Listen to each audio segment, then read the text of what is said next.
Hey, what's up guys, it's Rich and welcome back to another video. Today this is going to be my first Black Ops 3 video ever. Of course I've got the beta, I've got a PS4. I was playing it yesterday when there was only about 50 people online, and I was playing against YouTubers every lobby and good people and stuff, and I was getting dicked. My accuracy on PlayStation 4, it was tragic. I think tragic is the only word I can use to describe it. It was terrible. And even though I was playing with Liam, I was playing with Mike, so I had some decent teammates. We'd lose quite a lot of the time because I was just weighing the team down. But I jumped on today, I woke up nice and early, or 9:30, which is nice and early for me. And I've started to play a little bit better. So this gameplay is something that I got earlier on today. It's only like 24 kills in a TDM. It's not exactly a gameplay, so to speak, where I'll put it in the title. 24 kill TDM, triple UAV gameplay or something, I don't know. But it's not really about the scoreline. It's about me like falling off the map and stuff. The class that I'm using, by the way, this is the Razorback SMG. I think it's the third one you unlock. The default one is just like the MP5. I should be making a video on that a little bit later on today. The second one is called Weevil, and at the moment I'm trying to convince Weagle to start a series called Weagle's Weevil, where he just goes around and uses the Weevil. But that's all I've got so far in that series. I'll work on that one. You know, I'll try and make that as good as I can, because I can see some promise in that series. Just Weagle's Weevil. He just gets quad feeds and stuff. That'd be great. But I'm using the Razorback, and the perks that I'm using are set up purely so I can find enemies quicker. One of the perks I'm using is awareness. I wanted to see how the audio was in this game, because that is a big part of games for me, or at least COD games, is how easy it is to find out where enemies are if I'm using like the Seat Pro of that Call of Duty. So on COD 4 you can hear people, but not really well, because it's not like a sensory perk like a Seat Pro in Call of Duty 4. Look at this, by the way. I'm out of ammo, so I thought, I know, I'll lie down in this bush. Little did I know, my fists are glowing red. That wasn't because I was angry.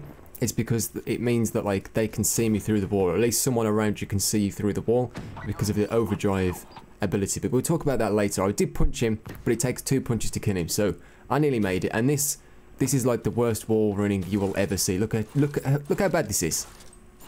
I'm like a lost kitten. And I was like, okay, I've got back to where I started.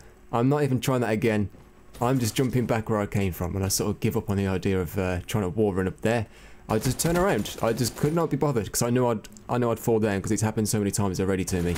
So anyway, back to the perks. So awareness, of course, that is increased audio, and you can actually hear it quite well if you're wondering, because like that was one of the biggest things that I was curious about Black Ops 3, is how easy it is to find enemies purely from audio, and it's actually quite easy with awareness, which is nice. And there is dead silence in this game as well, unlike Advanced Warfare, so if you don't like being sound-hoard, or you're playing Search and Destroy, you're trying to be sneaky, you do have that option too, but I haven't been able to test it out, seeing as we can't unlock it at the moment, because there's a level cap. Another perk that I'm using is called Tracker. If you see footsteps on the floor, glowing orange, that is what Tracker does. It shows if they're running and stuff, they leave footprints on the floor. It's really helpful.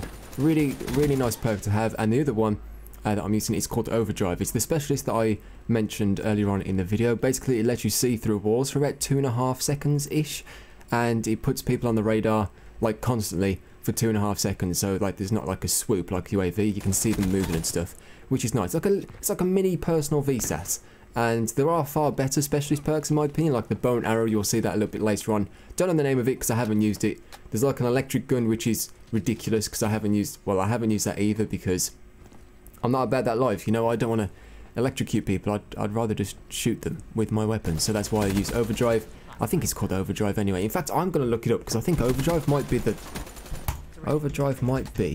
Look at this professionalism right here. Subscribe for more professional commentaries like this one. BO3 Specialist. Come on, you've got to show me. Specialist breakdown. You know, I'll be back in a second. Alright, I've returned. I've googled it, and Google hasn't let me down. It's actually called Vision Pulse, where you can see it, where you can see people through the walls. When I first played, I was using Overdrive. That's why I got confused. Overdrive is like Juiced from Modern Warfare 3. You just go super quick, and it's quite nice. But whilst you're doing that, everyone can see you pretty much, because you're flying through the air and stuff. It's crazy. So I decided to swap out for Vision Pulse. And those are the perks and the specialist loadout that I like to use, because I'm all about the gunfights. I want to know where people are. I want to kill them with my primary weapon and get my streak. So that's why I use those. I'm sure if I use the electric gun or the bow and arrow, which you'll see in the final kill count of this game, I could get a fair few more kills. But I'm not about that life. So first impressions of this game, if you're interested, if you care about my opinion, is that it's actually kind of fun. Like, the gunfights are good. As I said yesterday, I was struggling a lot. My shot was terrible, but I've had far more success this morning when there's like worse players online, I guess, because like it's open to the public now. And before, I was just playing YouTubers and stuff, YouTubers and parties and stuff like that, so it's a little bit more difficult. Look at this, by the way. I'll go up to this wall. I'm like, I remember this. I'm not falling for that again. I'll just turn around. I'm not trying that again. One of the biggest problems about wall running is that, like, in spots like there, like it's designed for the wall running, a lot of people just check that if they're running past. And if you're the one that's running on the wall, you are going to die. There is too many buttons to press if you're the one running on the wall. You can win the gunfight, but you have to jump off the wall, and then you're just going to die. Or maybe if you're skilled enough, you could, you know, wall run and kill someone at the same time. But I don't think I'm that good at the moment, so I just try to avoid it altogether at the moment, because it is a little bit too... It puts you out there too much. You know, you're right in the enemy's sight line, and if they're sitting on a rooftop like that guy, they are just going to pick you off every single time. And I did kind of ruin my score here. At the end, I think I died twice needlessly, and I also fell off twice. So there is 4 completely useless deaths this game, but hopefully you've enjoyed this video anyway. There's the end of it. Hopefully you enjoyed it. If you did, leave a like, rating, subscribe for some more Black Ops 3 beta content. I should be uploading quite a few videos over the next few days, because I've been motivated to upload recently, but I haven't been motivated to play Black Ops 2 or Modern Warfare 3. So I'm so happy that this is out, because I'm gonna play it non-stop. It's gonna be great. So thanks for watching, guys. I'll see you in my next video. Bye.